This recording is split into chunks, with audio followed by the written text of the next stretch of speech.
And that's the end of the first half. As the teams head to the locker room, the Spartans lead the Bulldogs by a score. You guys stink. Geez, Coach, we're only down a couple of points. No, I mean you guys really smell. You need to hit the showers. And here, I got every one of you new bars of soap from the Sterling Soap Company. Each bar is artisan crafted using natural ingredients and essential oils. They also have shave soaps, colognes, beard balm, and a whole lot more. Now get in there. But Coach, we have another half to play. I don't care. I can't stand to be around you. A few minutes later.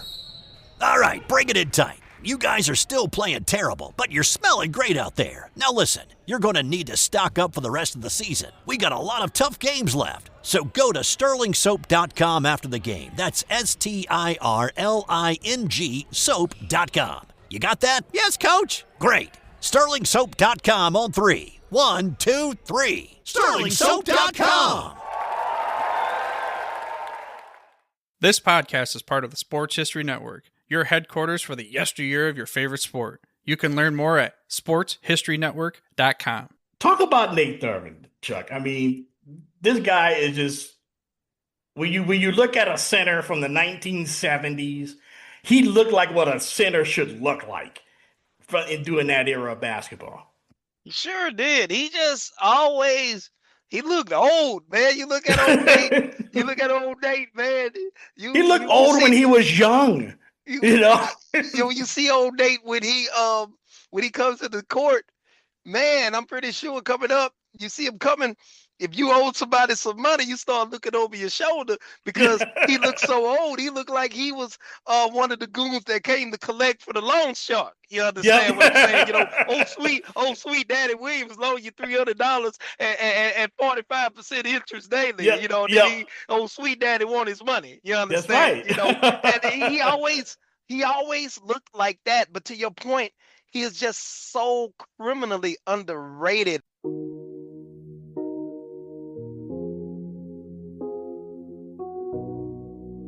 Sports from back in the day. From Atlanta, it's Dana on the mic, talking old school legends, bringing history to life. We go deep like a spiral in the Superdome. Back when athletes left the game due to talking alone. Jordan fadeaways, Jackie in the zone, Ali in the ring, man, he stood all alone. From the Negro Leagues to the ABA, we break it all down, yeah, the classic way. It's Charles from the district, straight out the boot. Southern University pride, repping truth in the booth. From Baton Rouge to the nation's capital, legends on deck. Yeah, we factual tales of the greats, gold chains and all. Baseball, hoop dreams and a football brawl. No clickbait, no fluff, just the facts we say. It's historically speaking sports from back in the game.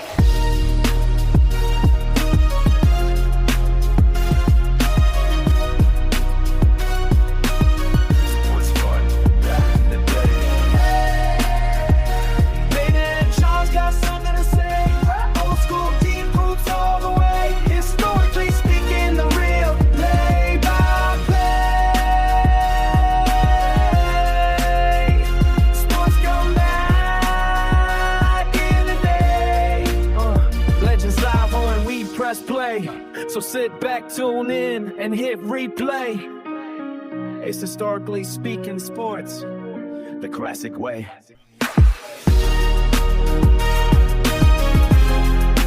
Over the years, the Cleveland sports scene has had to endure some painful and heartbreaking losses, more than their fair share. From the fumble to the drive to coming oh so close with their baseball team in several instances in the Fall Classic. Yet the Cleveland Cavaliers finally answered their prayers in 2016, erasing a 3-1 deficit in the NBA Finals to give the city, along with Lake Erie, its much-needed and delayed championships, the city's first in several generations. Yet during the down years of Cleveland sports in the mid-1970s, it was their basketball team that filled the void, climbing from an obscure NBA expansion team to not only capturing the hearts of Northeast Ohio, but captured the attention of the entire basketball world.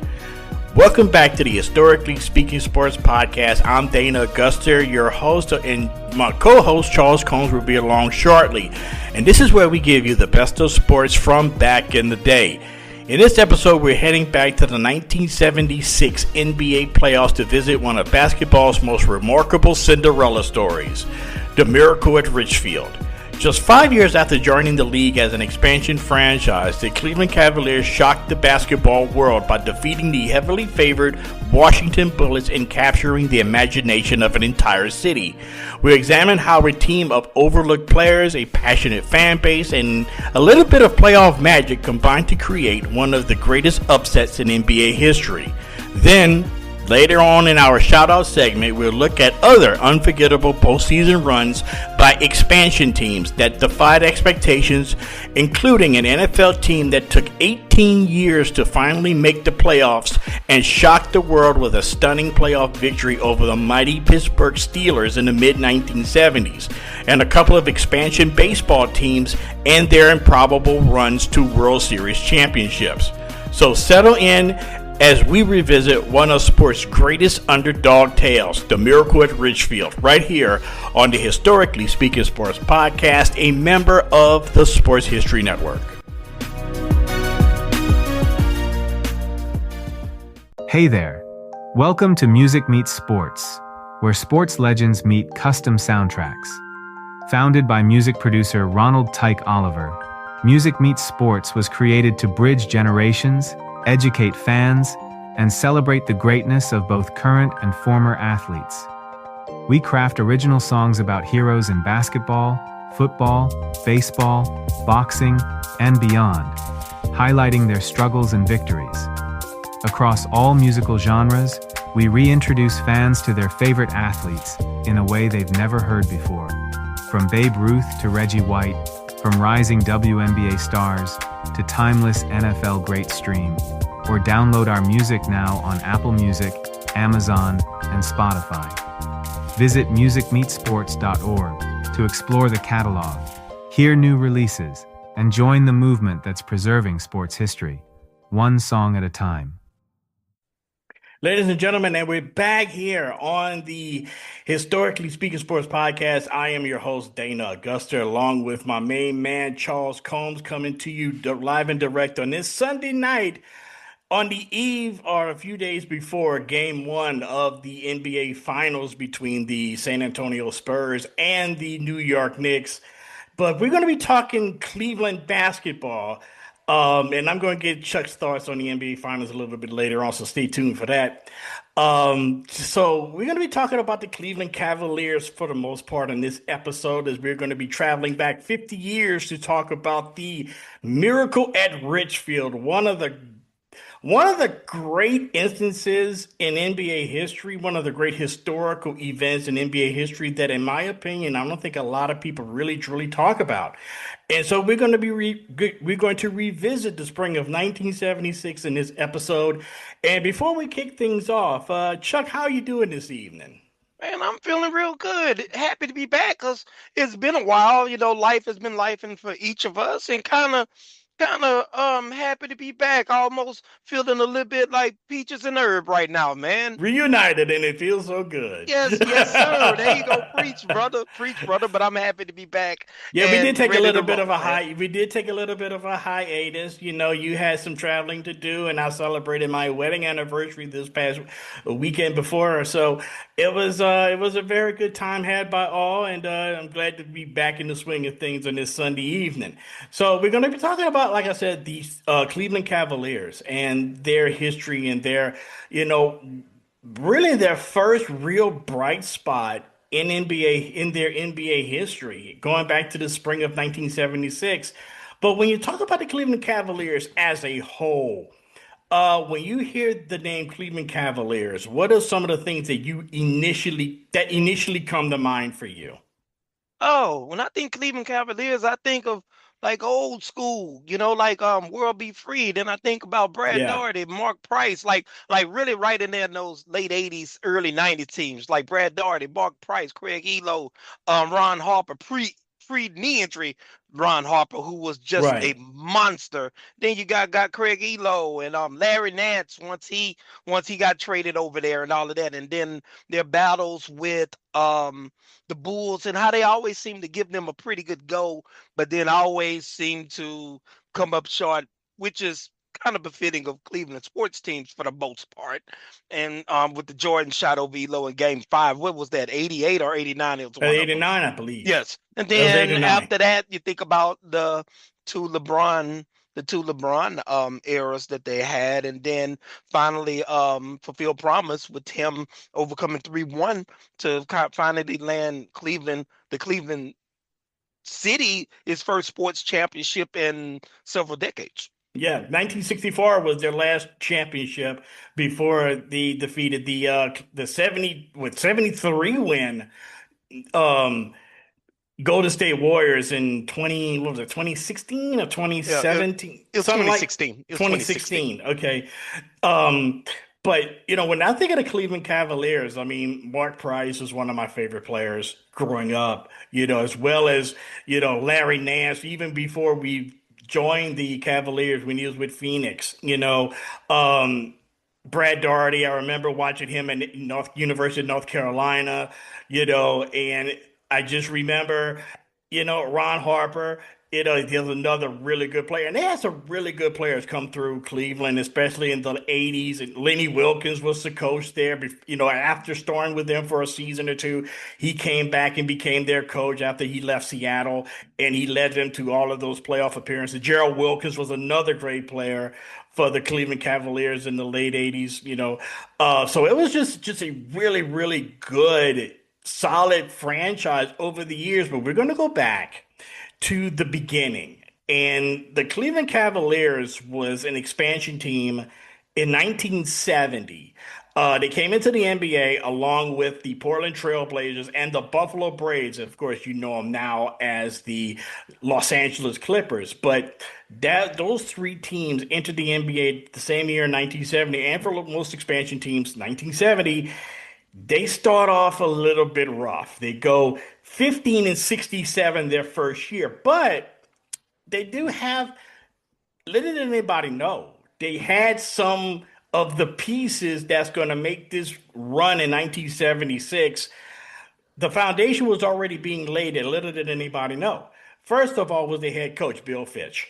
Now, Bill Fitch made his name later on as the head coach of the Celtics, leading them to a couple of championships, in the early 80s. But still in all, this was the beginning, and this was the beginning of of the foundation laying of the Cleveland Cavaliers. Bill Fitch was a really hard-nosed, and he was the perfect coach for Cleveland as being a hard-nosed type of coach. Who, unfortunately, he passed away not too long ago, but he was just the embodiment of hard-nosed, tough, in-your-face basketball, which those Cavalier teams that we're going to talk about later, that was their hallmark. That was pretty much their, that was their calling card, so to speak. Yeah. And, you have like Bill Fitch. He's always, been a very, very good coach because, we've always discussed in previous episodes where there are certain types of coaches that are really good for certain things. Like, typically, you have your championship level coaches, and then you'll have your coaches where, in which, like a Bill Fitch, like a, George Karl, guys like that really knows how to lay a foundation and bring guys along in terms of, bringing them from futility, laying a foundation, installing very good principles that they can rely on and carry forward, and then bring them to respectability. And then usually very hardcore, take no nonsense drill sergeant types, which are very good. But then unfortunately, a lot of times to go up to that next level, that championship level, usually it wears thin after a while. It does. Because they kind of grind you to your gears. And Bill Fitch was that type of guy, although he did have some success where we spoke previously where he led the Celtics in 81 to a title. And then he also spearheaded the Rockets in 86 to an NBA Finals appearance, which was seemed to be the precipice of a long run for those guys. But we talked about that last summer in terms of why that was not to be and all of that. So, so Bill Fitch, very good coach, knows how to establish an identity and all of that. Yes. And another key piece that they added in that first year was the acquisition of a guy by the name of Bobby Bingo Smith from San Diego. Um, from the San Diego Rockets, I should say, not the Clippers, but the San Diego Rockets. You got to make that distinction. He was a shooting guard and one of the smoothest shooting guards, and for some reason doesn't really get his due as far as like a really good, solid basketball player that a lot of people talk about. When you go up northern Ohio and you mention the name Bingo Smith, a lot of people smile and say that he was a really, really good player during his time and he played most of his career with the Cavaliers. He did end up back in San Diego, but with the San Diego Clippers later on in his career. But he's spent a good part of his time in Cleveland with the Cavaliers, wearing number 7, and ultimately had his jersey retired by the Cavs a while back. Yeah, and it just goes to show, as you and I have always discussed through the years, that in terms of the 3 major sports, but really 4 if you want to extend an olive branch to NHL, and I know you do because you love them. By far, the NBA are the poorest in terms of the history, honoring Right. past players, or the knowledge of past players. Like Yeah. the NFL, in my opinion, does the best job. Yeah, they do.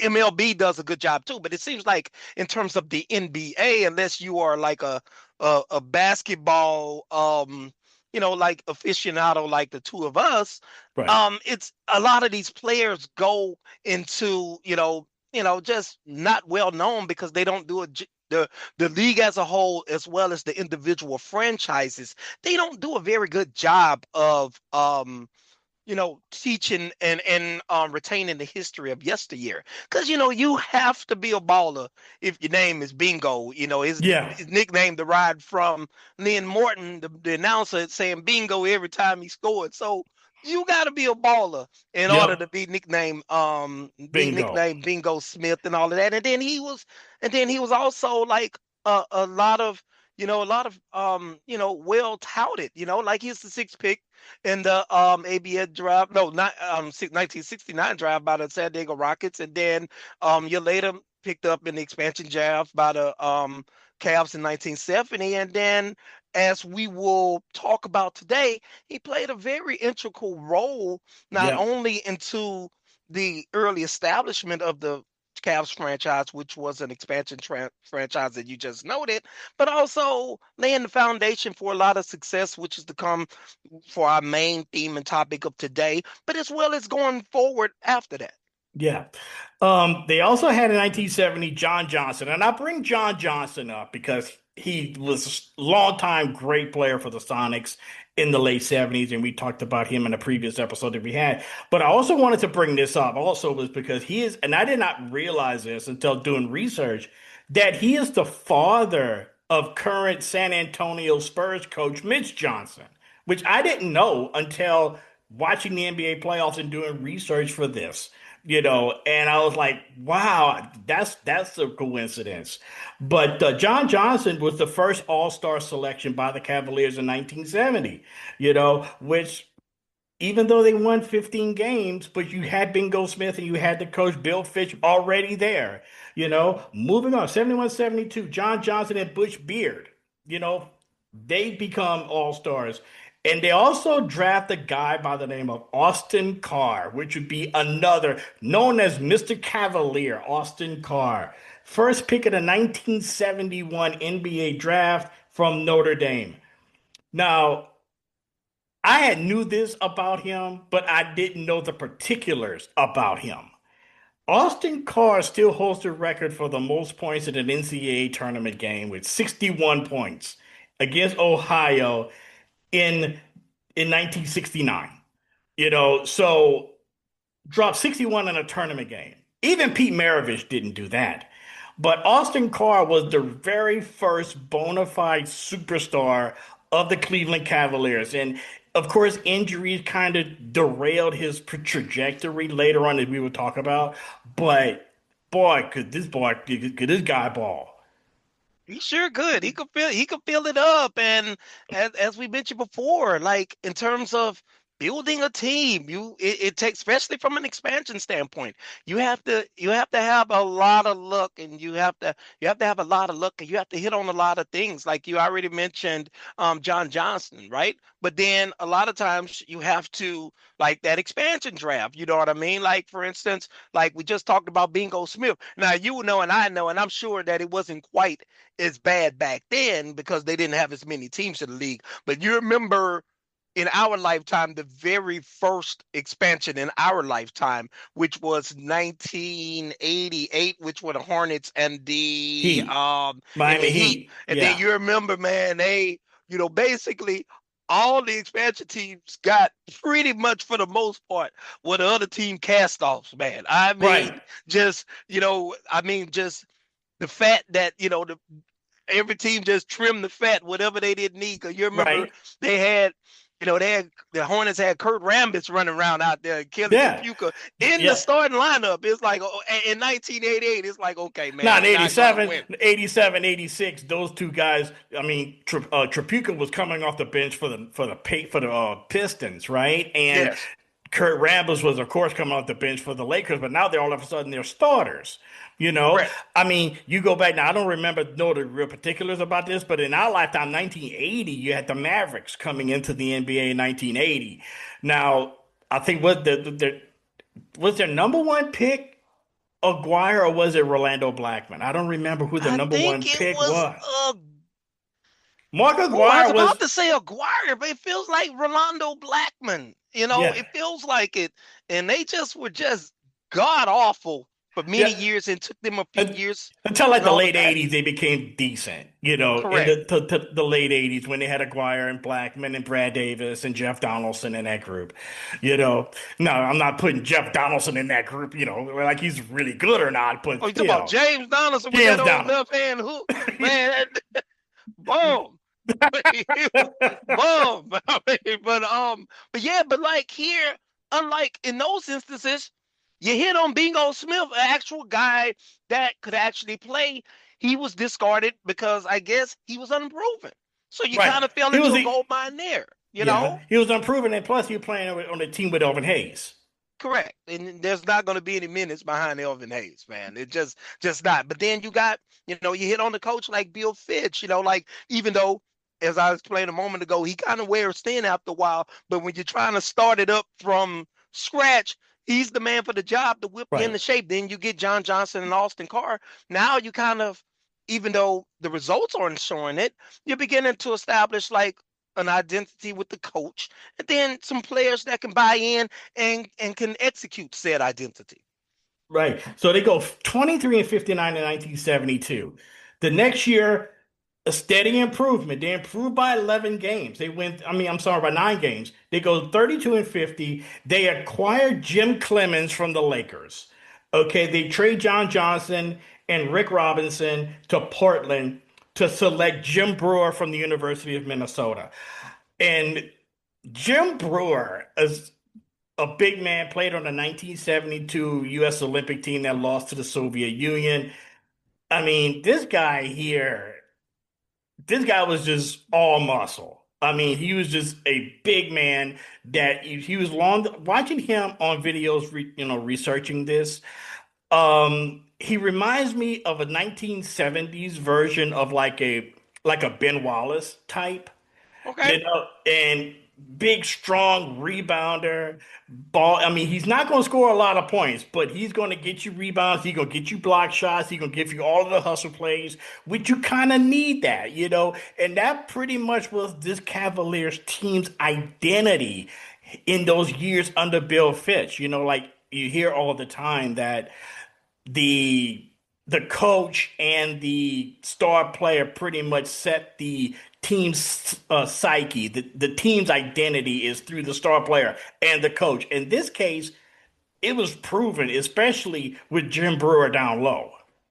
Yeah. And to parallel your point in terms of very apt comparison to Ben Wallace, he made all defense in both 1976 and 1977, respectively. And even though he wasn't much of a scorer, like in 1976, which is going to be the main year we're focusing on. He was second team All D. Points per game, 11 and a half. Then he had 10.9 rebounds a game. Man, that gets you $30 million a year now. Yeah. That type of production. You know what I mean? And question for you. You mentioned one Jim Clemens. Is this the one in the same Jim Clemens as the Chicago Bulls assistant to? Yes, it is. Okay. Yes, it is. When I saw that name, I was like, in my research, I was like, okay, and I meant to go back to make that parallel. Yeah, he's a long time assistant coach. Long-time assistant coach in the league, but he started off as the guard for the Cleveland Cavalier teams. 73-74, they go 29-53. They take a step back, but Austin Carr is an all-star. Okay, he makes the all-star team in 73-74. 74-75 was a watershed year for this franchise. This is their first year at the Richfield Coliseum. They move out of old Cleveland Arena. They move into brand new Richfield Coliseum. Now, for those of you who don't know, Richfield Coliseum is basically a lot like, it's in that same vein as Oracle Arena in Sacramento, or a place that is just so loud and so crazy, and it's just. And whenever you saw it on TV, it was always dark and dank looking, and it just had this atmosphere in it that it just seemed more of like a gym more than a basketball arena. And it was like that in their early years too. They had a lot of detractors about the Richfield Coliseum because it was so far outside of Cleveland. It was like 30 miles outside of Cleveland, midway between downtown Cleveland and Akron. It was in the middle of farmland. There was so many bad things about, but it was just such of one of those arenas that a lot of opposing players would hate to play games in because the fans were right on top of you, and it was so loud in that place. Yes, very, very loud and very, very passionate fan base. And yes, kind of similar to what we talked about with the Dubs in the way, and several episodes back we were talking about our favorite cities. They were always kind of, to a lesser degree, obviously, excuse me, but regardless of their team's fortune, they always supported their team pretty well, also. And then they also were always very, very vocal, very, very passionate. So, like a lot of times you come in there on a Tuesday night in January, and that wind coming off the Ohio. I'm sure a lot of players that you don't. I've been in Cleveland in September before, and you're just like, man, I cannot imagine how it is in January there. It's that wind coming off of Lake Erie, I bet it's something.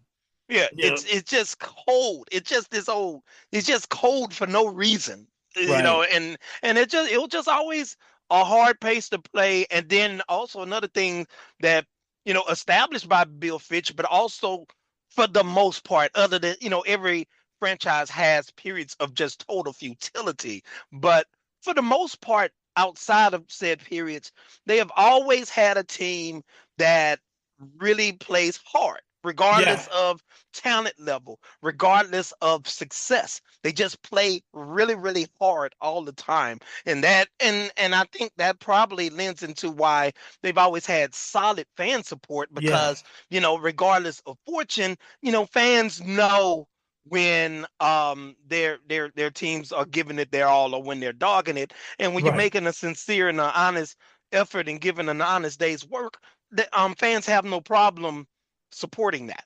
Exactly. 74-75, there was the first year of Richfield Coliseum. They acquired Dick Snyder from Seattle, and they also had get Jim Jones from the ABA's Carolina Cougars. He played at Marquette. This year, they go 40-42. They lose a tiebreaker to the Knicks for the last playoff spot. But it was one of those cases of what could have been, because they lose Austin Carr with a knee injury for most of that year.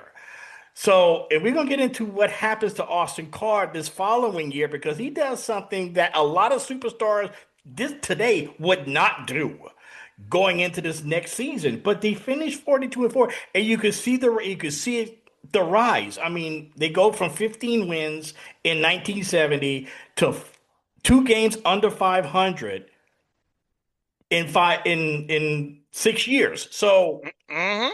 so you see there's something that they're building and they're starting to acquire pieces, little piece here, little piece there. And then so finally with the 75-76 season comes, they may have it all, but they still missing one key piece. And they were going to get this piece led in this 1976 season that will prove beneficial big time. Yes, and they kind of seem like they have an established identity. And as you mentioned, they missed the playoffs by 2 games, in spite of the fact that Austin Carr had a broken foot for Yeah. a significant portion of the season. So that lets you know right there that they're on the upward trajectory for Yeah. sure. So, and as you mentioned before, it's a missing piece. So, and usually the league was totally different then than it is now. Usually, regardless of your coach, regardless of your roster, if you didn't have this piece, you had no shot in No, terms of no, you championship didn't. contention if you didn't have this piece. And the following season they started out 6-11, and then Right. they kind of made they made a move towards said piece.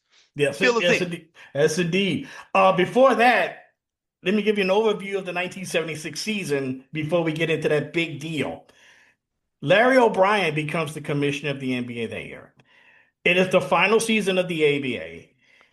The New Orleans Jazz move into the Superdome that year. They go from one extreme to the other. They played at Loyola College. They played at the Loyola Fieldhouse their first couple of years in the league. Then they go from the NBA's smallest arena to the NBA's biggest arena, which is the Louisiana Superdome. Which, if you put 20,000 people in the Superdome, it looked like the raisin and rice pudding. Yes. Um, the Rockets move into the Summit that year with Wow. another great venue. Kareem Abdul-Jabbar is named league MVP, first player from a losing team to be named league MVP. The Kansas City Omaha Kings officially become the Kansas City Kings, and David Thompson is the #1 pick overall by the Atlanta Hawks. Of course, he doesn't play for the Hawks. He ended up going to the NBA, to the ABA with the Denver Nuggets. Now, 1976, the Cavs start 6-11. Okay, they had this great season the year before, 2 games under 500. Things are looking up in Cleveland. They kind of start off slow. Then, on November 27th, 1975, the Cavs trade Steve Patterson and Eric Furnston to the Chicago Bulls for Roland Garrett and 35-year-old Nate Thurmond, which Nate Thurmond is one of the truly, truly underrated big men in the history of the NBA. And talk about Nate Thurmond, Chuck. I mean, this guy is just when you look at a center from the 1970s, he looked like what a center should look like in doing that era of basketball. He sure did. He looked old, man. You look at old Nate. You look at old Nate, man. He looked old when he was young. You know, you see old Nate when he comes to the court, man. I'm pretty sure coming up, you see him coming. If you owed somebody some money, you start looking over your shoulder because he looked so old. He looked like he was one of the goons that came to collect for the loan shark. You understand what I'm saying? You know, old sweet Daddy Williams loaned you $300 and 45% interest daily. Yep. You know, Yep. then old sweet Daddy want his money. You That's understand? right. You know, and he always looked like that. But to your point, he is just so criminally underrated in terms of he wasn't, like, I think it was because he wasn't like a huge scorer. He could score, but he was just Mr. Yeoman, always put Yeah. in yeoman's work. Just yeoman's work, just score. Even though he could score, he was just known for putting in major league work defensively and on the and boards. rebounded.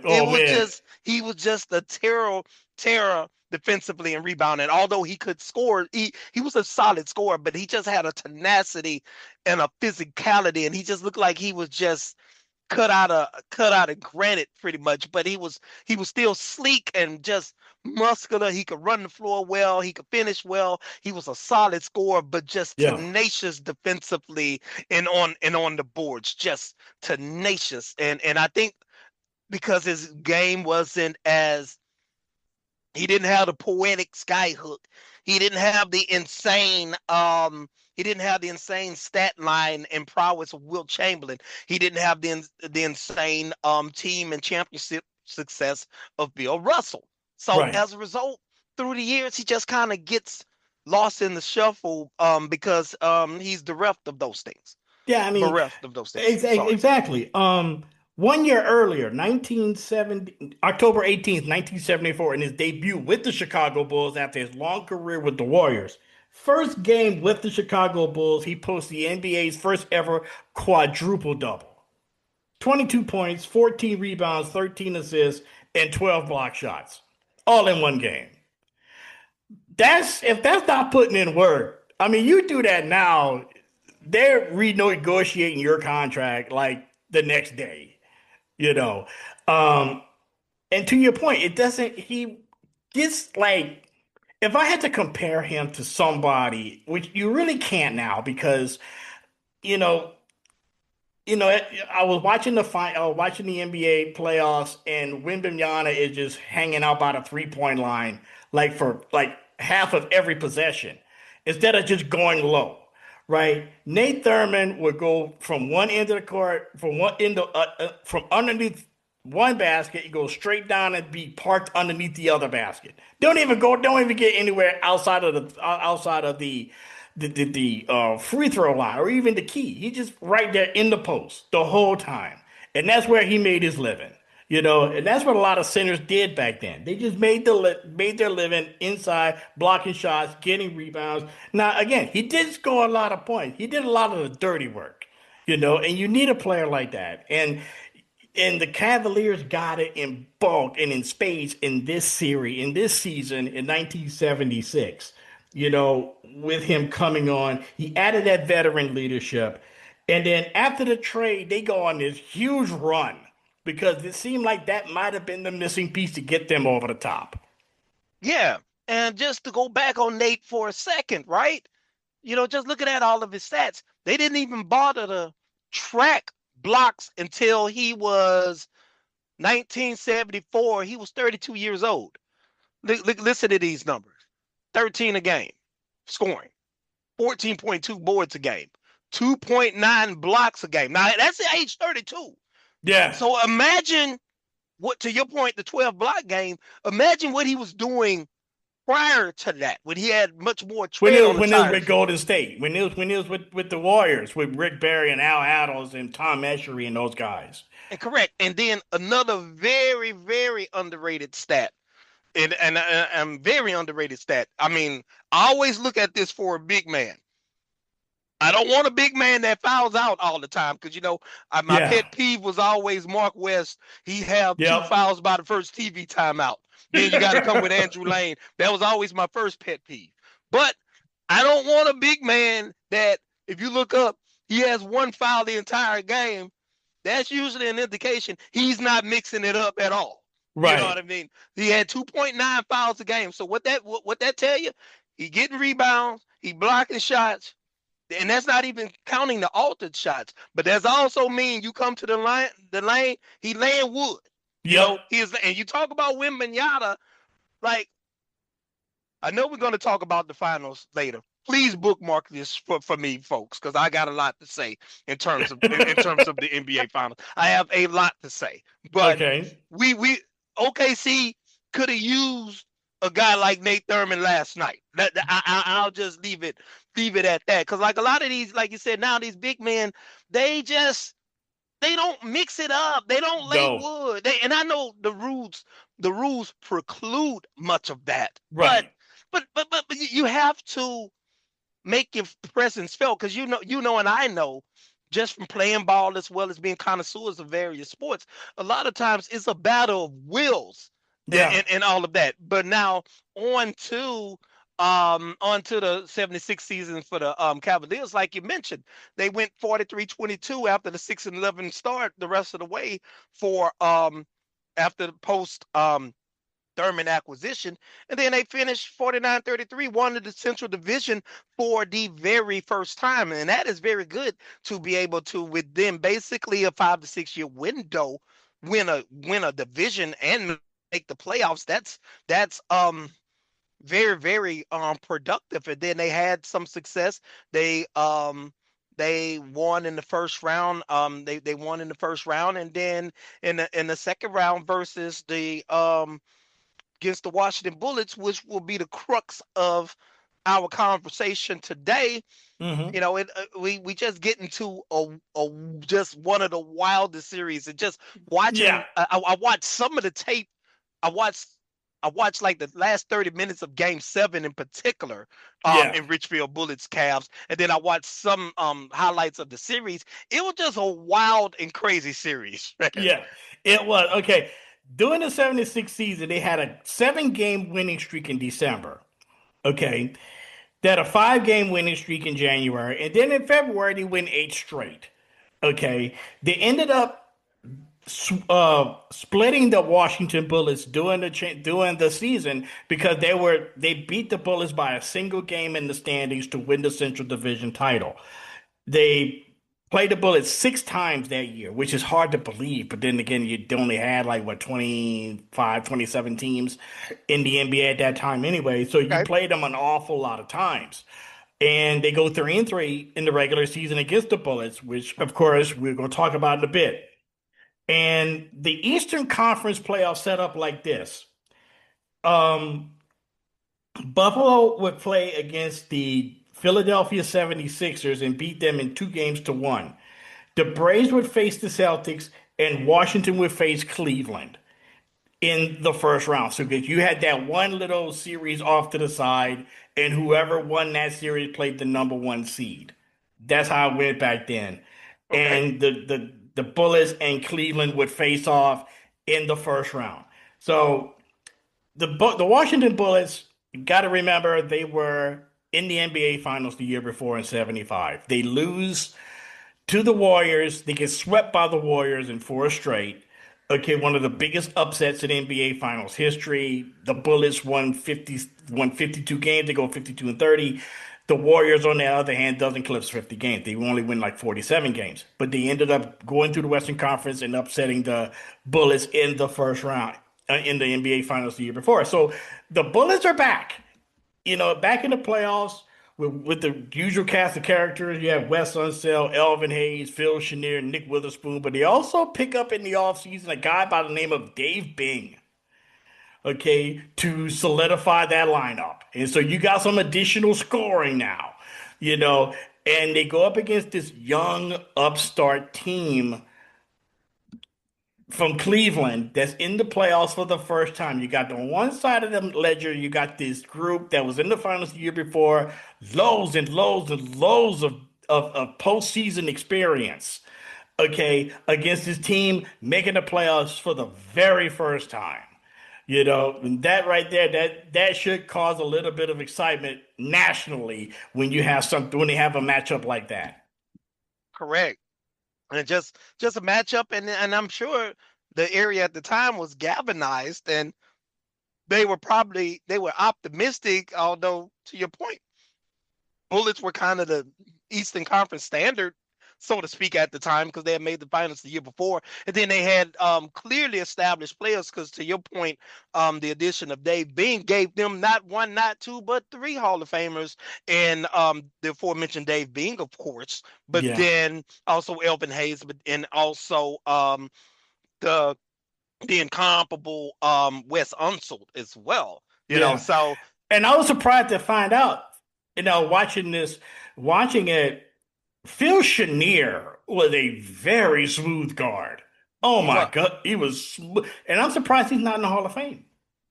Now, I know him more from, being in the DMV. He's the he's the color man. He's the color and the studio man for many years for the Washington Wizards for the Okay. local broadcast here.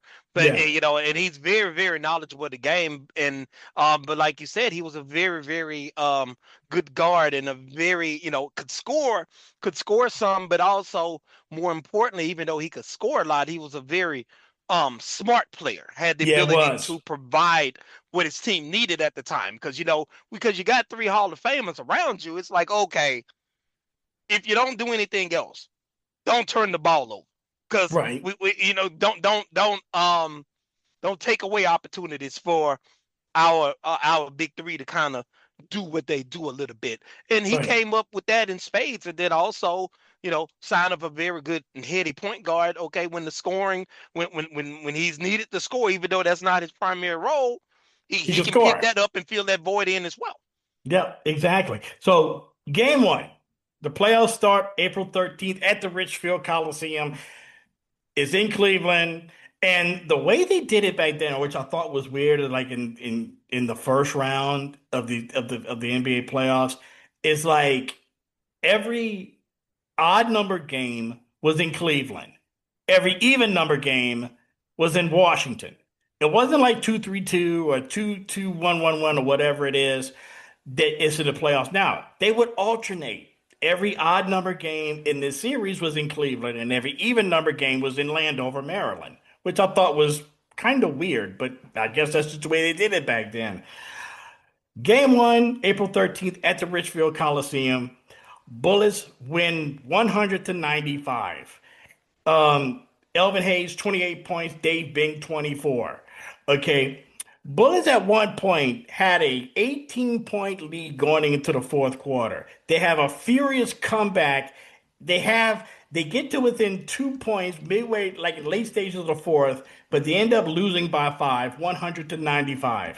Jim Jones, 23 points with Campy Russell with 19. I mean, Campy Russell with 19 points. I always get those two confused. With Campy Russell with 19 points. And they outscored the Bullets 35-22 in the fourth quarter for this comeback. Okay. So a little bit of nerves, maybe, that got to them in the first round playing against the Bullets. First time in the playoffs. You could probably could make that assumption. Yes, and it looked like, because to your point, the nerves and all of that, like as you mentioned, the score in the fourth quarter, scoring 35-22 in favor of the Cavs, it was the complete inverse of the first quarter. They give up 37 points in the first quarter. They outscored 37-19. So to your point, they had dug themselves in a hole that they spent the entire game trying to climb out of. And then it just seems like as the game progressed, that as the nerves subsided, and then as they got their feet under them, and then probably playing the Bullets, even though they had played them in the regular season, probably playing them in the playoffs is different. Probably had to see a few things, make a few adjustments, and you could see that beginning to take shape as they progressed through the game, and capped with a furious comeback that came up just short in the fourth quarter.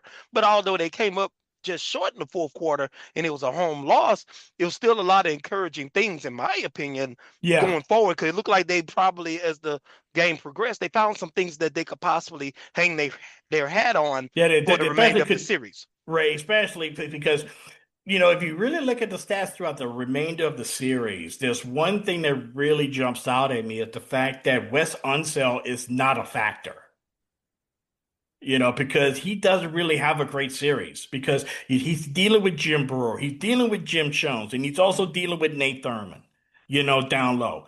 And these are some world-class, all three of those guys are world-class bangers. Okay. Now, Wes Unseld is Hall of Fame player, one of the greatest rebounders, and was one of the most physical players in NBA history. But he just could not get started offensively because they kept throwing big guys at him the whole series, and he just seemed like he just could not really get on track doing this series at all. Wood. Just big bodies and wood, and case in point, right? Okay, we got Nate Thurman, 24 minutes. Yeah. Right? 24 minutes. 3 blocks, 7 boards, 5 fouls. So Yep. he making his presence felt, and 5 fouls isn't necessarily a great thing per se, but when When you're you're talking rotating about the bodies, yeah, exactly and, right. and somebody that plays with the physicality of Wes Unseld, you have to step up to the challenge and answer that.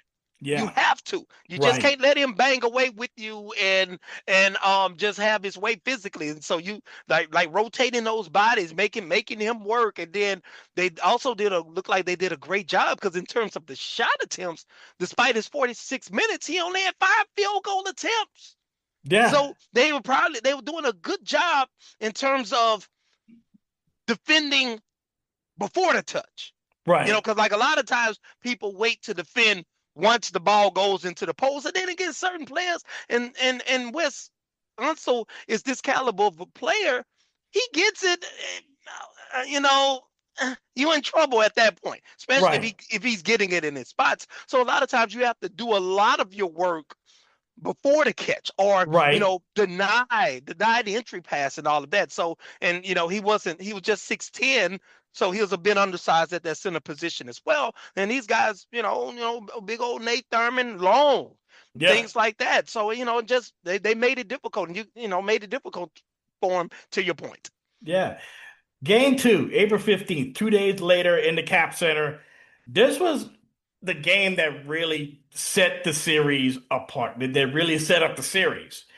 Cavs win their first game, but they win it in a nail biter, 80-79 on a last-second shot. Bingo Smith hits a jump shot at the buzzer to even the series from 25 foot out, to even the series at 1 game apiece. Smith, he finished up with the lead score of 17 points. Dick Snyder, we're going to hear about him later. Dick Snyder, 16 points.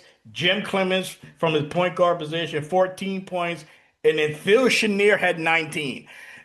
Just like we were talking about with Wes Unseld, Phil Chenier had a great series as we move forward. Phil Chenier had a really, really good series, for the Washington Bullets. But in this case, 80-79, Bingo Smith hits a buzzer-beating jumper for not only the Cavs' first win in the series, but the Cavs' first ever win in the playoffs as a playoff contender.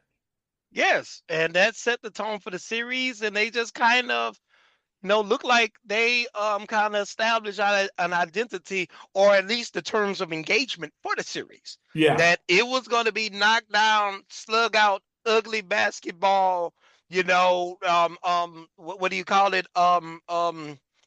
Oh man, Smash a war of mouth? attrition. Yeah, A war Smash. of attrition and so forth. And to Right. your point about Phil Chenier, right? Okay, he has 19 points. Okay, very good, right? But in the meantime, once again, Wes Unseld, two out of 3 from the field, 8 points. Elvin Hayes, 4 out of 14, 13 points. Dave Bing, 6 out of 13, 16 points. And this is a name I was shocked to see. And I have to ask you this. Truck Robinson, is this the exact same Truck Robinson that was running around with the Knicks in the 80s? Yes, that's the same guy. That's the same guy. Yep. Truck Robinson. I did not know Truck went that far back. Yes. I did not know that. So, yeah.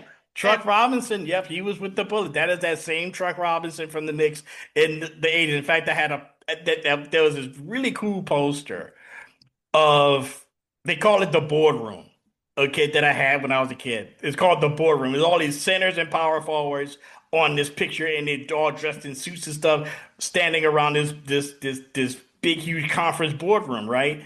And it's all these really great rebounders from the early 80s.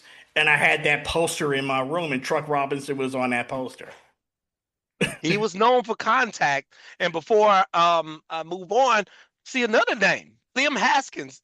Is that the one and the same Clem Haskins, coach of University of Minnesota all of those years? Yep. Led Minnesota to the Final Four in '97. Okay, but on to the game, right? You see all of that. Despite Phil Chenier's success, it looks like it may perhaps be by design. Okay, if Phil is going to have a big series, okay, fine, we can deal with that. But especially if his success is going to come at the expense of Unseld and especially Elvin Hayes, that's a trade-off that I'm pretty sure Bill Fitch was willing to take for sure. Right, exactly. I mean, like you really, it's one of those things where we're not going to let Unseld beat us.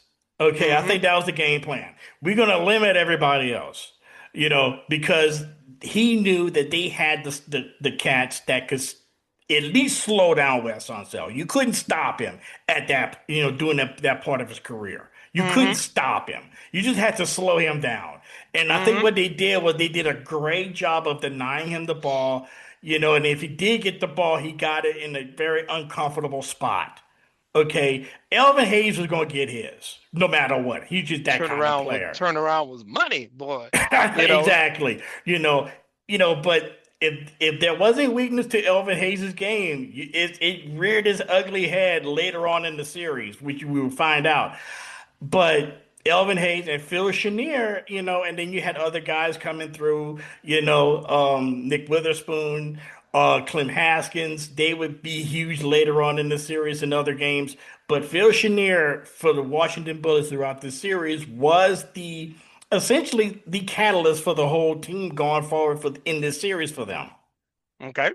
Yeah, and it looked like very tough game. Phil Chenier has a good game, but now it looks like Cleveland has kind of made a few adjustments, and it looks like looking at the footage I watched of both games, very brief, as well as and my research looks like they have a very clear formula established referring to Cleveland in terms of ensuring the best fortunes. Yeah. Game 3, April 17th, 1976. 2 days later, back at Richfield. Bullets win this. I mean, the Cavs win this one 88-76. They led the whole way. Led for most of the game. Austin Carr and Bingo Smith both had 17 points each. Elvin Hayes scored 17 for the Bullets. Cavs now lead the series 2-1. Going back to Austin Carr, and I made mention of this earlier, is that he did something prior to the season that a lot of superstar players wouldn't really want to do in this day and age. After he came back from his foot injury in 1975, he came back to the team in 1976, and they asked him to come off the bench as a star player. Asked him to come off the bench, and he agreed. Yeah, I could be that spark off the bench. I could do that.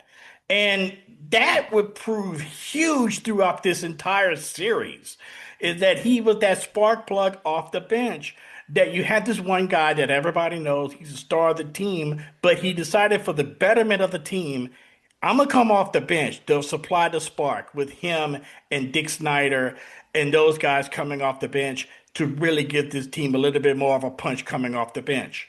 You got the guys that are coming off the bench. You have Thurman coming off the bench. You have Austin Carr coming off the bench and Dick Snyder, which was huge for the Cavaliers in this series. Yes, and then that just kind of speaks to not only the attitude of Carr, but like the attitude of a lot of players in general back then. That obviously they weren't making a lot of money, but they were making a living doing what they love to do. But they mostly had a pride and an appetite for winning, and in turn willing to make sacrifices and things like that to win. Because just like a lot of in those days, players and teams, they're together for years and years and years. So they're essentially like a de facto family. And it's like, okay, it's a lot easier to cast aside individual goals for the betterment of the team, because you want to see your brother succeed, so to speak, and all of that. And then speaking of game 3, it looks like Elvin Hayes and Wes also had a bit more success in that game with Elvin Hayes had 17 points. Wes Unseld had 9 and 13, but this time he had 9 field goal attempts. That was more than the previous 2 games combined. But this time they corral Chenier, 4 out of 15, 8 points. So it's kind of like they're just, and then Bing only had 4. So they're just doing a good job of cutting off all of the avenues. They don't let more than 1 or 2 guys get going at a time, and able to hold them to 76 points. So played old grinded out style of game, which really fit Bill Fitch's personality as well as the personality of this ball club. Exactly. Game 4, April 21st, back in Landover, Maryland. The Cavaliers go into this game up 2-1, looking to put a stranglehold on the series, but unfortunately they can't do it. Bullets ended up winning this 109-98. Series is now tied at 2 games apiece. Clem Haskins linked the Bullets with 22 points off the bench. Nick Witherspoon had 14. Campy Russell led the Cavaliers with 22 points and Jim Jones with 21. Now the series is tied 2 games apiece, heading back to Richfield for Game 5, the often said pivotal Game 5. And let me tell you, this game here was an absolute thriller, and just a crazy. It was a crazy game, an awesome game. But if you look at the final seconds, that was basically what you saw was a harbinger of bad times for the Bullets, and they committed a cardinal sin at the end of this game. That I know that if you was watching this game, you would literally just have a conniption at the end of this on how the Bullets lost this game because what happened should never happen. Well, it seems things like that. Whenever you say what happened should never happen, it seems to always happen. So yeah, it does. So what happened? Okay. The Bullets are up 1. Okay, in the final seconds, the Bullets are up 1, 15 seconds left. The Cavaliers have the ball. They try for the setup for the final shot. The Bullets steal it with 15 seconds left, and they bring it into the front court, and Elvin Hayes is fouled with 7 seconds to go. Elvin Hayes goes up to the line to hit 2 shots. Now you got to remember, there's no three-pointer. There's no three-pointers in the NBA at this point. So if he hits 3, if he hits these 2 foul shots, essentially the game's over. Okay, he misses both. Okay, Cavs get the rebound. They call timeout to advance the ball at half court. The Cavaliers get the ball. Bingo Smith gets it, drives, attempts a shot from 17 feet out, shoots an air ball, but Jim Clemens comes out of nowhere, gets the rebound. Now remember, he's a guard. Jim Clemens gets the rebound and does a reverse layup at the buzzer to win it. So basically, Bingo Smith shoots it. There's nobody really. There's like 3 Washington Bullets standing in the key, but not really under the basket. I guess they're waiting for the rebound, but it was an air ball. And Jim Clemens just literally comes out of nowhere, gets the rebound, lands, and reverse lays it up in to win the game at the buzzer. That's something in a game of that magnitude should not happen. Absolutely not. And to your point, the 3 of them just sitting up there watching the game, playing with no anticipation, just because a lot of times people get caught watching the flight of the ball as opposed to boxing out or finding someone to box out. And it cost them very dearly. And then you would have to think a team that had been to the finals a year before had much more playoff experience than their present opponent. You would figure that the Cavs would be making those type of boneheaded mistakes in crunch time due to their lack of experience. But no. It's the Bullets making boneheaded mistakes and costing themselves ball games.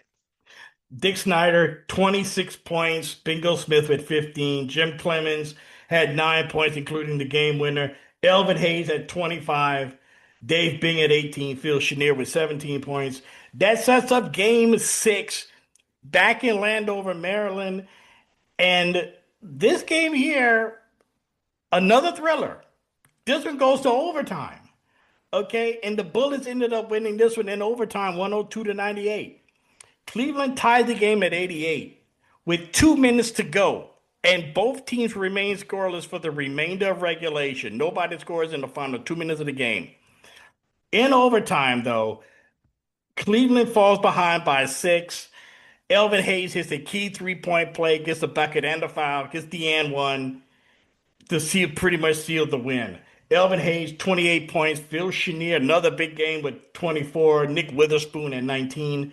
Austin Carr off the bench at 27. Campy Russell had 16. Jim Jones with 16, which sets up Game 7.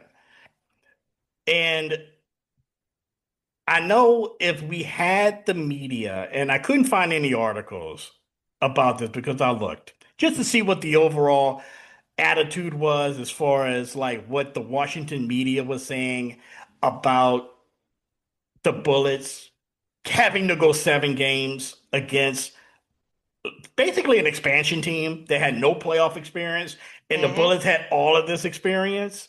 What they were saying, but I really couldn't see anything. But I know if this was now, the Bullets would be getting absolutely hammered in the media. Correct. Especially here in DC, man. They'll be getting hammered, and I mean, and it all would be dumped on Wes Unsel's doorstep, because it looks like, Unfortunately, yeah. I don't think he's up to this point. I may be mistaken. He hasn't hit double figures once. If he has, it hasn't been more than once. Right. You know, and it's just like you have to, Chenier has been kind of constant with the exception of that one game. Elvin Hayes has been constant and all of that for the most part. Wes, you got to come on, Wes. So when are you going to join us? Yeah. Please, please join us. So we get Game 7, April 29th, 1976, back at the Richfield Coliseum. They have home court advantage. I mean, it's in Cleveland, or Richfield. And this is the biggest game in Cavalier history. So big, in fact. 21,564 fans filled the Richfield Coliseum. To that point, the largest paid attendance for an NBA playoff game to date. And it is absolute bedlam for the whole game. And the Cavaliers, it comes down to comes down to the final seconds. Okay. And Washington, through their own, I don't know if it was just nerves or what, but there's not too many playoff games that you could have where you win while committing 24 turnovers. They're going to be hard. It's 24 turnovers in a Game 7 on the road. You know what I mean? You're not going to win too many of those. But it came down to the final 30 seconds of Game 7. Phil Chenier hits a 17-foot jumper to tie the game at 85 with 24 seconds left. Okay? Cleveland inbounds the ball and runs down the clock to the final for the final 10 seconds of the game. Okay, they call a timeout, set up a play, because basically what Bill Fitch wanted to do was just set up just run some plays, see what kind of what kind of defense the Bullets would be having. They call a timeout, draw up a plan. Okay.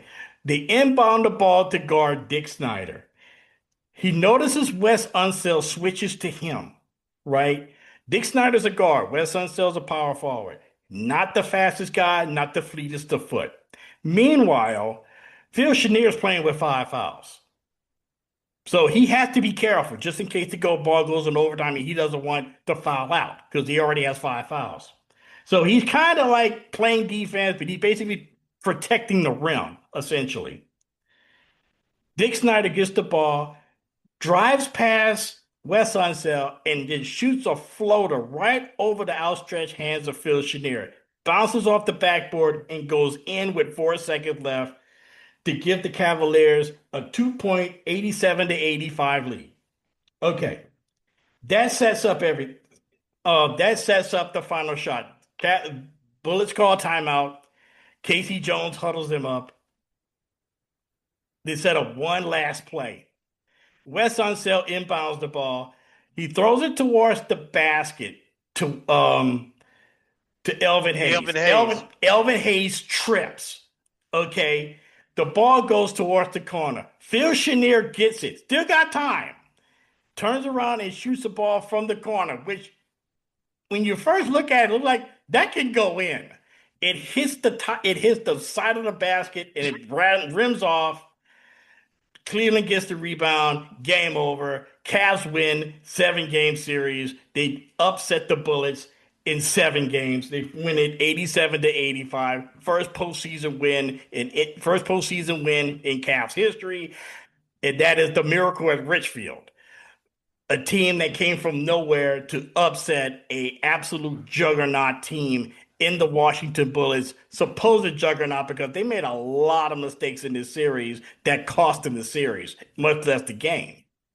Correct. And then you described exactly what happened, but like I told you before, I watched like the last 30 minutes of real time of this game. And I mean, to your point earlier, in terms of the fans right on top of you in the atmosphere, I mean, the atmosphere was just raucous. I mean, Yeah. and it really was. And then to talk about the Dick Schneider shot, it was a very difficult shot because, as you mentioned, he had him on the left wing. Notice that also had switched out on him on the left wing, but Dick Schneider is like a left-handed player.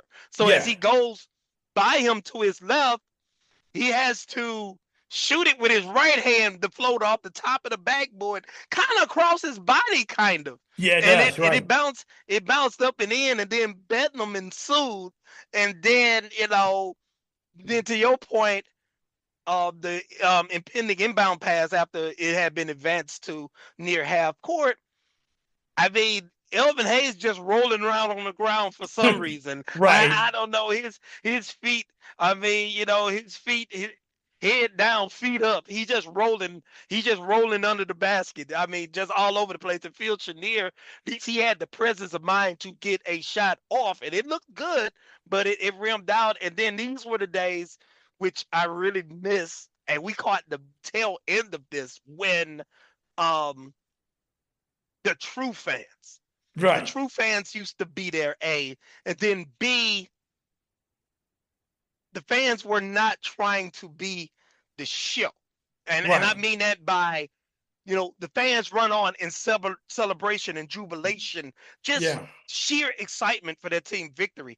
And it was just beautiful, like to see like a different time where, it was the true fans. Whereas like now, for the most part, all of those seats now are corporate people and things like that, and not really the true fans and things celebrities like that and that sort of thing. Celebrities and things like that. Or if the fan if the fan does run onto the court, he wants, instead of celebrate his team victory, he wants to take a moment to try to belittle the opposing team or make it about himself. So it's just a beautiful and pure time. Just even watching those last 30 real minutes of basketball, it just brought me back to, it immediately brought me back, the crowd rushing the floor. It immediately brought me back to 1984 when the Celtics clinched Game 7 over the Lakers, and they stormed the floor at the Garden, and all of that. And Kareem was just desperately trying to get the hell out of there, and just a better time, and you could just see the purity of the basketball and the purity of the fandom, and it's greatly missed. Absolutely. So Bedlam ensues in Cleveland. Win their first playoff series. They upset the Washington Bullets. Waiting for them in the Eastern Conference Finals is the mighty Boston Celtics. They had won the championship in 1974. They come back with the classic 70s Celtics team with Cowens and Silas and JoJo White and Havlicek, and they beat the Bucks 2 years earlier in 74, and I'm very, very one of the great, maybe the best NBA Finals series, in the decade of the 70s.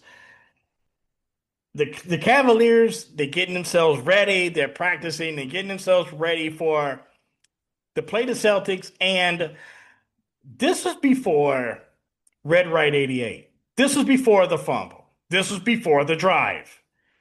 But the bad luck of Cleveland sports may have had its origins here. 2 days before they played the Celtics in Game 1, starting center Jim Jones breaks his foot in practice. Okay, so he's out for the team's leading scorer, breaks his foot doing practice. We talking about practice. Practice, not a game. Not a game. Practice. Practice. And he breaks his foot doing practice, and so now he has to go with Nate Thurman as a starter to contend with Dave Cowens and Paul Silas. Now, if this was 5 years earlier, I would say, yeah, we could take that. But again, Nate Thurman's 34 years old.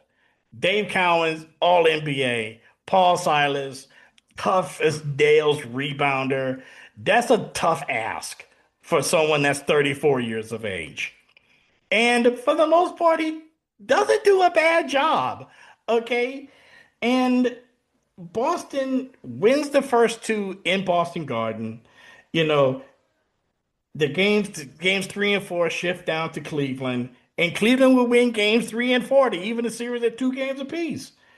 In game three, Clemens scores 18 points and Brewer with 15 rebounds, and the Cavs win 83-78. Now, notice all of these scores. That's one thing I wanted to point out is that a lot of these scores in the NBA during the 70s, especially in these series, are relatively low-scoring games, which leads me to believe this is some very physical, hard-nosed, old-school basketball that they were playing in the Eastern Conference, even before the Celtics and the Sixers and the Pistons in the 80s. I mean, going back this far in the mid-70s, they playing basically some rock fight type of games here in the playoffs. Yeah, it looks that way. And then you also have to take into account the timing of it, because since it's 76, this is wouldn't the merger occur the next year, right? Yes. The ABA merger. So the ABA influence, or the influx of the ABA style and players hadn't made its way into the league yet either. And then, as you know, as we talked about a few episodes back, that NBA style of play was relatively pedestrian in comparison to the more colorful style of the ABA. So I think it was a combination of what you said in terms of just old school physical ball, but as well as some of those lack of ABA elements that would infuse into the league the next year. So Cleveland wins game 3, 83-78, and they would also win game 4, 106-87. Bingo Smith had 27 points, Jim Brewer with 11 rebounds. But unfortunately, the ride would end for the Cavaliers. Boston would win the next 2 games, 99-94, and then beat the Cavs in Richfield Coliseum, 94-87, to end the dream for the Cavaliers. But this team will continuously to live on in the memory, and that's one of the reasons why I chose this topic, was because, man, this was such of a great time, for, at least in my opinion. Everybody talks about the 70s basketball, 70s NBA before the merger was kind of like dead. Not to me. I thought this was a very interesting time in the NBA. Mm-hmm. It was just such of a different time. And before I get too far, while it's on my mind, those Cleveland Cavalier uniforms that they wore, I love those. Tight. I think they are really nice, with the stripes down the side. I mean, that I've already liked the color scheme, but the stripes down the sides and everything, I've always thought those were like really cool looking. But this Cavalier team would do a lot for the success of that franchise and the success of Cleveland basketball years going forward. Now, they really didn't have great teams going forward until like the late 80s. But this team right here pretty much set the stage for, the whole franchise. There's always like this one particular year where you have a team that literally would come out of nowhere and galvanize a whole franchise. And if that team would not have existed, the team wouldn't exist. And I think for the Cavaliers, this 76 team is that for that franchise, is that they played so well and captivated the city in a way that, if you really think about it, the Browns wasn't really that good in this time period in 76. The Indians certainly were not really that good, and this is the only thing that really kept Cleveland sports going until the Browns became good in the 80s, and the Indians in the 90s. But this was really the sport for Cleveland, and they have had this love affair with the Cavalier fans have had with this team pretty much since then, if you really think about it. Yeah, and they did a really good job. And to your point, this is pre Brian Sight Yeah, of the late 70s and all of that, but this team did what it was supposed to do. In terms of the franchise as well as the fans should be commended as well, because like a lot of times it's a lot of pressure when you are an expansion franchise on that particular city in terms of being able to make it a viable product and to bear that professional flag and make it a viable city and maintain the interest where you don't it doesn't become a victim of in some instances some professional sports retraction or expansion, and right. and they managed to do that in these early years, establish an identity, establish the team, and establish the fan base, and despite the lack of success, to your point, into the late 80s, it was always a valuable product. It was always a valuable city, which in those days of the NBA was paramount. Yeah. Now I'm gonna ask you this, and this kind of goes into the what if scenario. If Jim Jones would not have gotten injured, do you think they would have had a chance against the Celtics? They had a shot because you got to look at it. Even just looking at this, right? They were you always got a chance if you're 2-2 pivotal game 5. You had a Yeah, shot. They were yeah, 2-2 with them. And then yeah, it just seemed like I think kind of like they ran out of gas because you look at game 5, Cowens was 26 points, Paul Silas was 13 boards for Boston. Then you look in game 6, Dave Cowens, the clincher game, Dave Cowens, 18 boards. So to your point, Nate Thurman was asked to play beyond his present capacity. Now, yeah, and Nate from perhaps 5 years earlier, Nate would have been prime yeah, and ready to go, but he did an admirable job filling in under those extenuating circumstances. And you have to figure if you throw old Shones in there, you yeah, know, they would have had a shot. If you 2-2 with anybody, yeah. you got a shot. You got a shot. You have a chance. They just kind of look like they just ran out of steam. That front line, the front line of the Celtics and JoJo White's consistency, they just kind of wore them down as the series went on. Yeah, and if they would have gotten past, in my opinion, I think if they would have gotten past the Celtics, they would have beaten Phoenix. I think they would have beaten Phoenix. I mean, Phoenix had Paul Westphal. They had Alvin Adams, a rookie Alvin Adams. You had Garfield Hurd. You had, Ricky Sobers. You know, I mean, as good as the Phoenix Suns were, I don't think that they could have been able to. I think the key matchup would have been Bingo Smith against Ricky Sobers. And I think Bingo Smith would have destroyed him. Well, I'm correct. And then you got to look at that front line as well. Alvin Adams, that's my boy right Right. there. But he was a rookie that Yeah, year. but he a rookie and just that front line and at this time, as we mentioned earlier in the episode, this was a time in which strong front court play was just immeasurable. Right. It just pretty much made us sank your fortunes as a franchise, because you could have in that era you could have everything: the great coach, the great guards, a good wingman. But if you're big, if you soft in the middle, as Yeah. far as serious title contention, not happening. It's not You know, happening. not happening. So so I think with that front line, and then with Jones, and then Nate Thurman in the role that he was designated for, that would have been very, very effective against Phoenix in that prospective NBA final. Exactly. Well, Chuck, this was really cool, man. Going down the line, talking about this great Cleveland Cavaliers team that really put this franchise on the map. And we're gonna take a short break and come back. We're gonna talk about other expansion teams in our shout out edition. We're gonna talk about other expansion teams that got their names, that put themselves on the map, going from expansion to the nation's consciousness. in relatively short periods of time. So stay tuned for that. You're listening to the Historically Speaking Sports podcast here on the Sports History Network.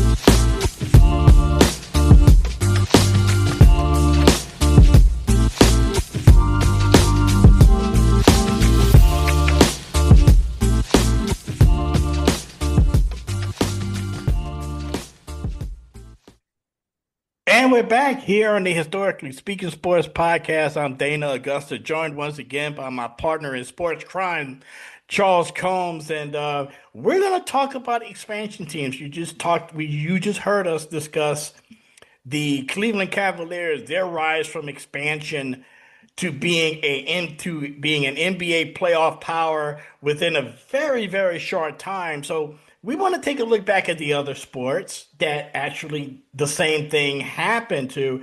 And let's start off with the NFL. The first time I want to talk about the Miami Dolphins. It didn't take them long to go from expansion to Super Bowl. They were established in 1966 as an AFL expansion team.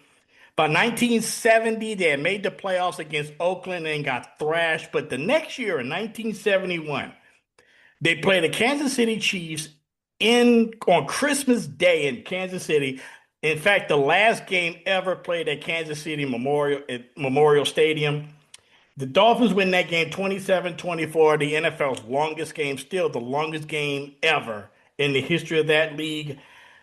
Goes to double overtime. Gary Yepremian, 37-yard field goal with 7 minutes and 40 seconds remaining in the second overtime. To give the Miami Dolphins their first ever playoff win and ultimately advance to Super Bowl VI, where they would lose to Dallas.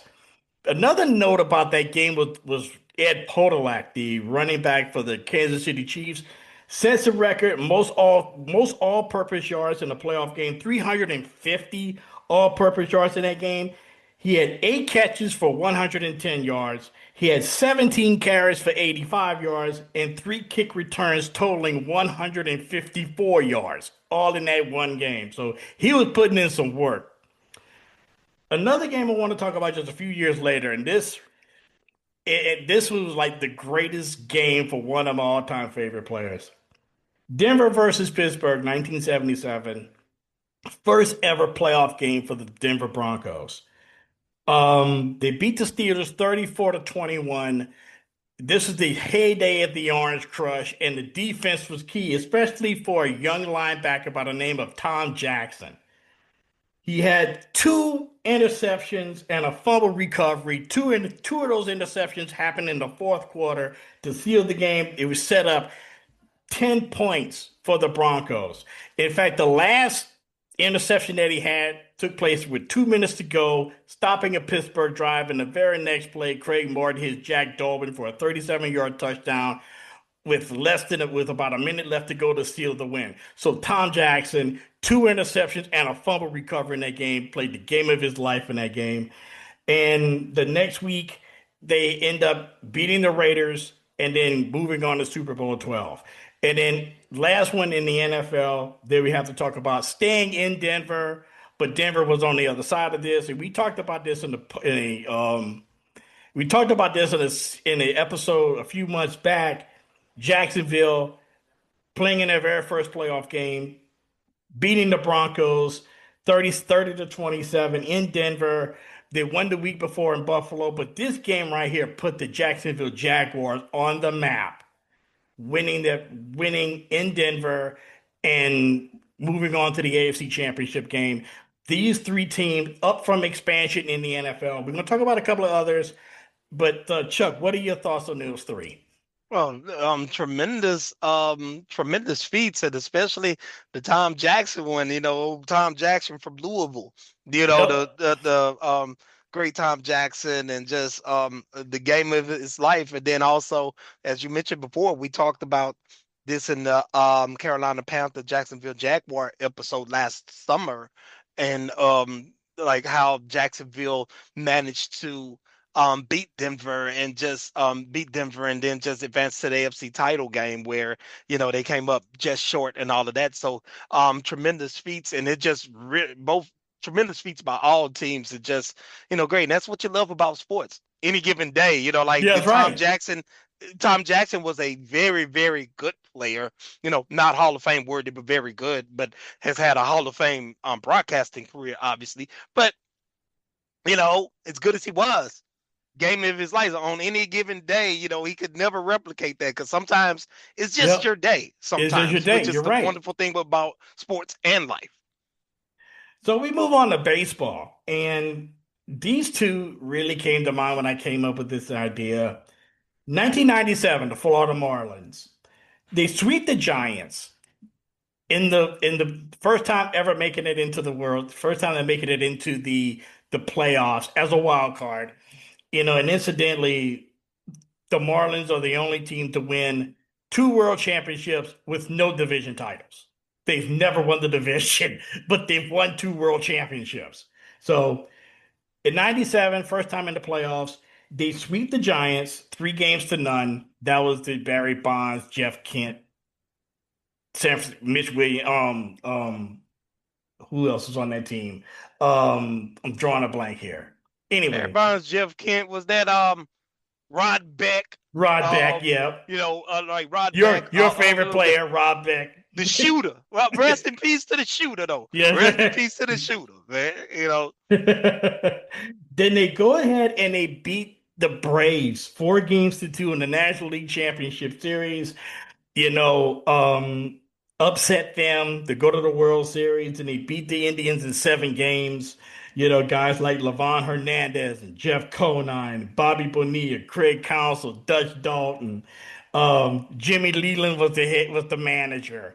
And this team really came out of nowhere. And if you really think about it, Chuck, and correct me if I'm wrong, but of the 2 expansion teams that came out in '93, the Marlins and the Rockies were by far the more popular. Oh, absolutely. Just based on the gear alone, Yeah. they were, and then their park and all of the home runs and all of that. But to your point, I think that you're pushing toward, despite that, as far as ultimate scoreboard success in terms of accomplishment, the Marlins have been the more successful team. Yeah, I mean the Rockies did go to the World Series in '07 and got swept by the Red Sox, but the Marlins, they won it in '97, they won it in '03. Oh boy, I didn't want to bring that up, but I had to. Beating the Cubs in the National League Championship Series that year, once again came out of nowhere, and won the World Series. Another team that came out of nowhere, and which was only their 4th year of existence, was the Arizona Diamondbacks in 2001. They got Randy Johnson and Curt Schilling. They're 2 ace pitchers. Luis Gonzalez was the World Series hero. They win it in Game 7, preventing the 4-peat from the New York Yankees. And and they beat the Yankees, and because it was a sentimental year for the Yankees, But if you go back and watch that series, it was a hell of a series, with especially the games in New York and poor Byung-Hyun Kim giving up all those home runs in the late innings to Jeter and Scott Brocious. And Scott Brocious walked him off the next game after that. Right. So, that was when baseball, that was just awesome. A really awesome time for baseball during the early 2000s, the late 90s, early 2000s was just an awesome time for baseball. They beat the Cardinals, the Arizona Diamondbacks. They beat the Cardinals 3-2 in the wild card round, and then they beat the Braves 4-1 in the National League Championship Series to get to the World Series. But the Diamondbacks, in only their 4th year of existence, ended up winning the World Series, in only their 4th year. So that was really, really incredible. And finally, moving back to the NBA, another expansion team that came out of nowhere was the Charlotte Hornets. In '93, they had only been around since 1988. They made the playoffs for the first time in '93. They entered us that year 44-38, first ever playoff appearance, and they beat the Celtics in Game 5, 104-103. Lonzo Mourning hits a 20-footer at the buzzer. And to your point, and you made this point. We talked during the week. This was Kevin McHale's last game. Yep. Which I did not realize, but they would end up losing to the Knicks in the Eastern semifinals. So those instances that I came up off the top of my head, of teams that were expansion teams who shortly after their establishment brought themselves to the national forefront as being successful and making some noise in the playoffs. And as we say back home, they were showing their behind when they got there, Correct. And those are great moments. And I still remember that last shot from Alonzo Mourning. But then I also remember that 2001 World Series Diamondbacks Yankees against the backdrop of post 9/11 in the background and all of that. And it was just a great series. And it was a series in which really kind of the D-backs had to beat them 6 out of 7 times because they usually, if you give away one game you had in the bag, you have no chance of winning the series. They managed to win the series after blowing 2 games they had in the bag. And, what was it? Game 3 and it was games 3 and 5 that they blew. That the Kim, the submarine, he had the old submarine King to Kobe delivery, Dan Quisenberry, shout out to my submariners out there, great. And then I just have one. It's not quite an expansion team in terms of expansion nor the time frame. Shout out to Washington Nationals, though, 2019 World Series. That's right. Victory, because they were established. I had moved here right before that, and I used to go to the games. They didn't even have National Park yet.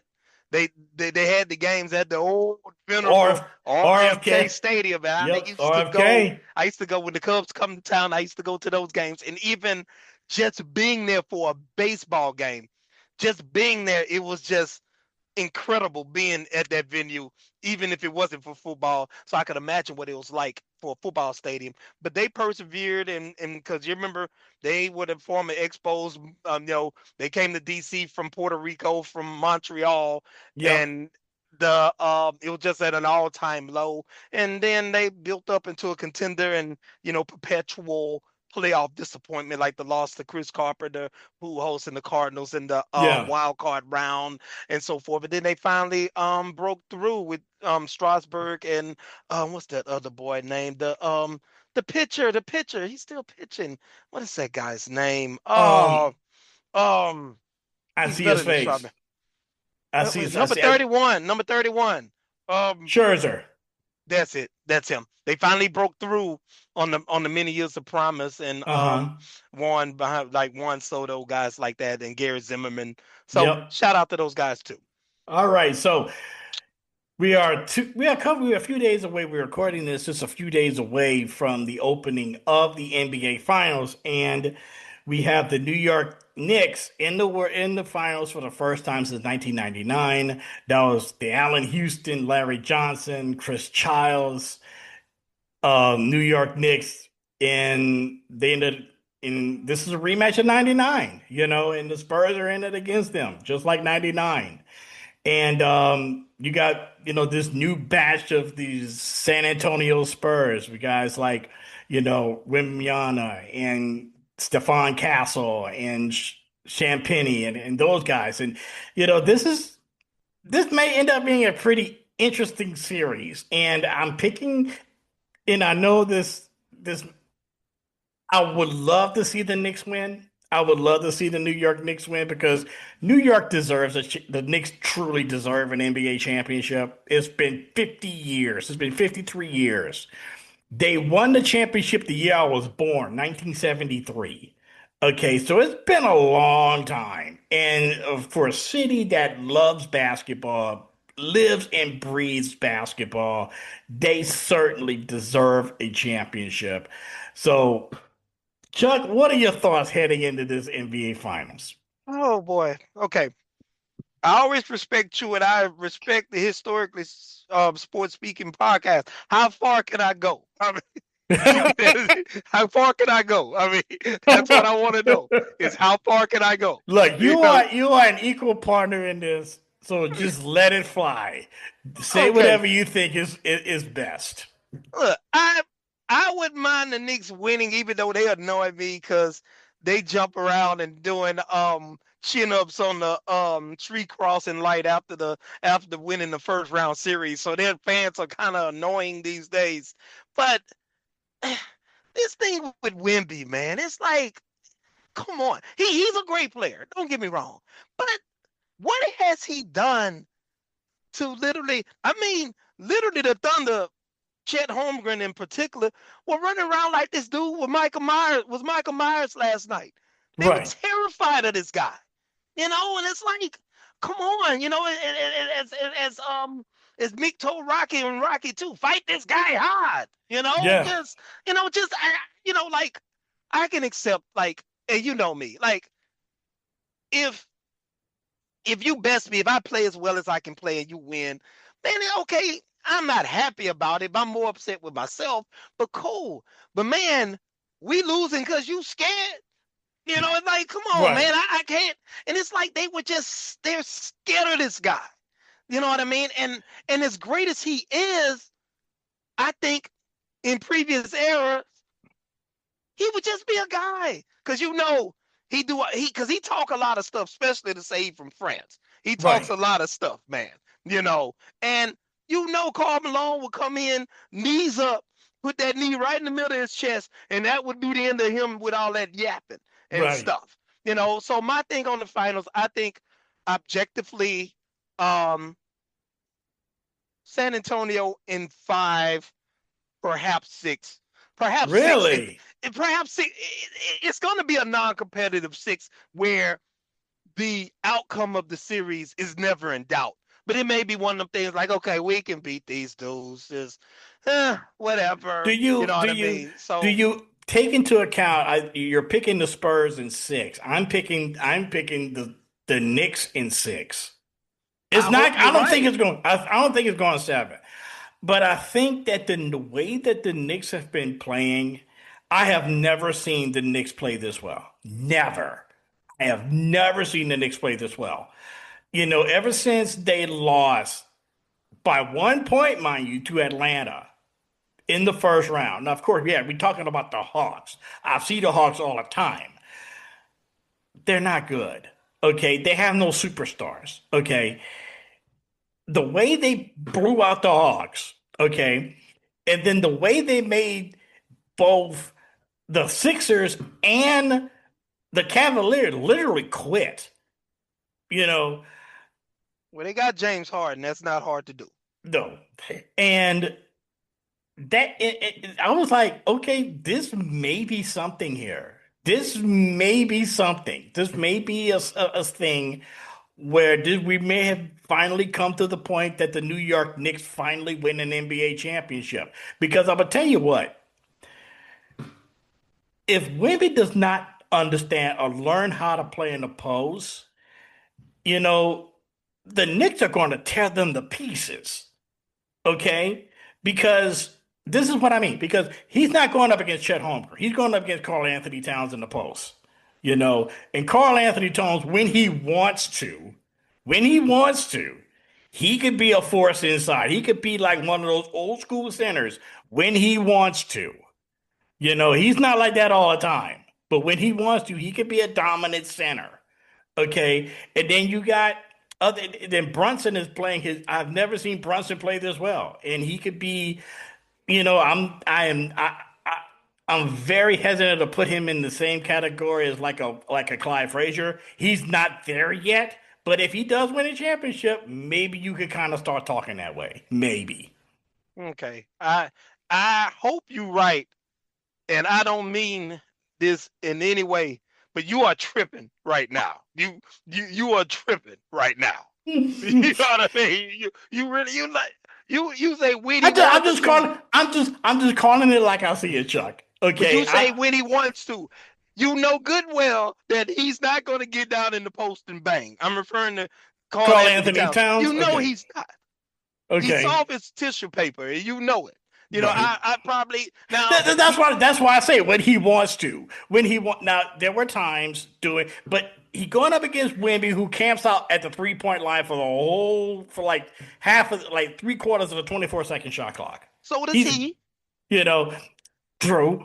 But when you got at least at least we got OG Anunoby down there too. Okay, you got at least somebody down there, and Karl Anthony Towns is at the top of the key. OG Anunoby's down low, and Kevin Hart. I mean, not Kevin Hart. Oh my God, Josh Hart. Josh Hart, he's tough as nails. So I'm totally impressed by him. But with all that being said, I have the Knicks winning this in 6. I have the Knicks winning this in 6. I do. As far as like me tripping and you saying that, what else is new?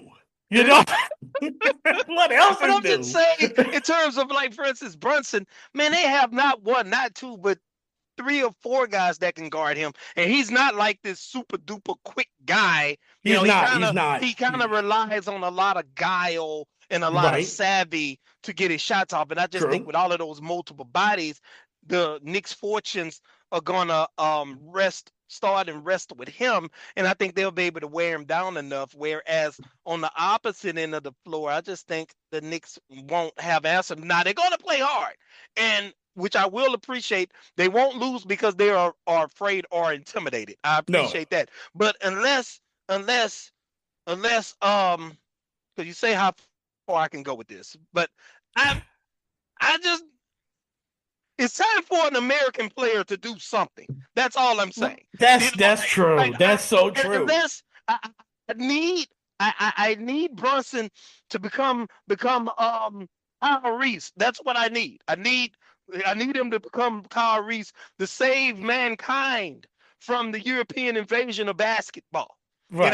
And I respect him a lot, but you can say arguably right now in the top 5 players at NBA. The only American player you probably could be a consensus top 5 is probably Anthony Edwards. He's the only one. Right. Everything the last 6 or 7 MVPs were foreign-born players. That's where we are now.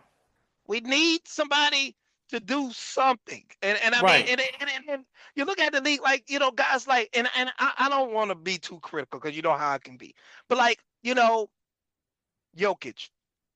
Even 20 years ago, Jokic would be probably a slightly inflated form of Vlade Divac, perhaps. Yeah. That's what he would be.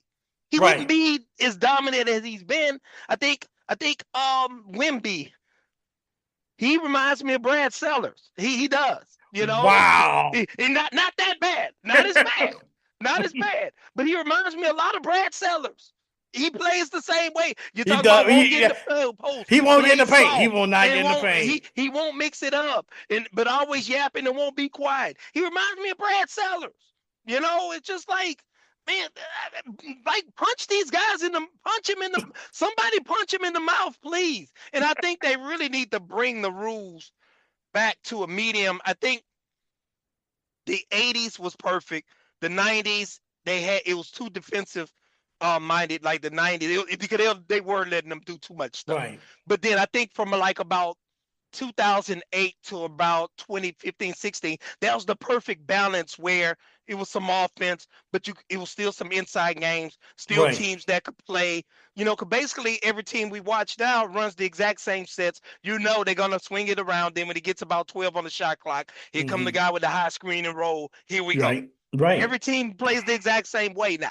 Whereas back in the day, some teams used to play post. Other teams like the Suns and Steve Nash up and down. Lakers, triangle offense. They had a lot of diversity of play then, whereas they don't have that anymore. And I just can he become Kyle Reese? And I mean, can we outro with the Terminator thing, please? Because we need him we need Brunson to become Kyle Reese, man. Because I just can't take it. This dude a 2nd-year player, and he's great, but everybody running around crowning the dude like he's Jordan, Kareem. LeBron James already. Like, come No, on. he's not that yet. He's not that yet. He's not. He's not that yet. Stop. I mean, that's part of the overreactionary news sports media that we have now is that everybody wants to be the first to proclaim something that they don't even know what the heck they're talking about. Basically, Well, you know. But with that being said, Chuck, I appreciate you joining me once again on this exploration of basketball and the Cleveland Cavaliers from the mid 70s and your take on the NBA Finals coming up. I really appreciate you joining me. I appreciate it as well, brother. It's always a pleasure. Like I told you offline before, man, I wasn't even aware of today's topic or theme that had even occurred. So in research and preparation for the show, once again, one of the main reasons why I love being a part of the Historically Speaking Sports podcast is, in addition to our listeners, I get to learn a lot too. So, man, kudos to you, brother.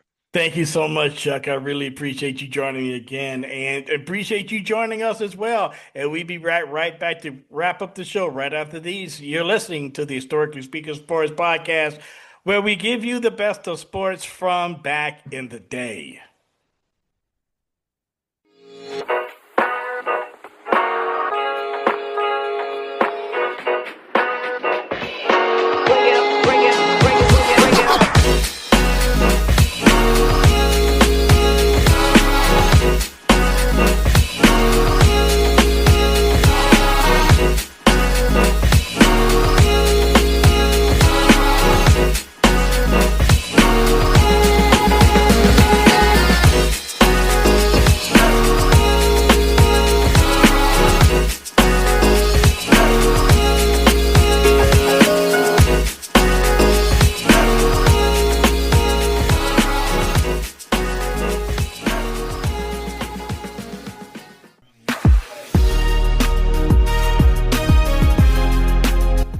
Thank you so much once again for joining us here at the Historically Speaking Sports podcast. And as always, thanks for listening. This podcast comes to you from the Bill King Memorial Studio in the sports wing of TM4 Enterprises, located in the suburbs of Atlanta, nestled in the shadow of Stone Mountain. Once again, please don't forget to give us a like and to rate our podcast on your podcast platform of choice. It would really help us out, and if you like what you hear here, and how could you not, please don't forget to subscribe to the show and get new episodes whenever they do come out. If you choose to contact us, you could catch Charles and I via email at historically.speaking.sports@gmail.com. And as always, please tell your family, tell your friends, tell your neighbors, tell your coworkers. Hell, tell a passerby on the street if you have to, if you think that they like sports history. And again, thanks for joining us, and we'll talk to you soon. This podcast is part of the Sports History Network, your headquarters for the yesteryear of your favorite sport. You can learn more at sportshistorynetwork.com. Hey there, sports history fan. This is Arnie Chapman, a.k.a. the Football History Dude, and I hope that you enjoyed this recent episode presented by the Sports History Network and were able to learn some good old-fashioned sports history knowledge nuggets. I started the Sports History Network back in 2020 with the mission to help podcasters find a community of like-minded sports history nerds, as well as helping aspiring podcasters to start their own shows. We have a little bit over 30 shows on the network right now covering all sorts of sports history, but as far as I'm concerned, we're just at the toothpick in the ocean moment, that can't even figure it out because there's so much more coming.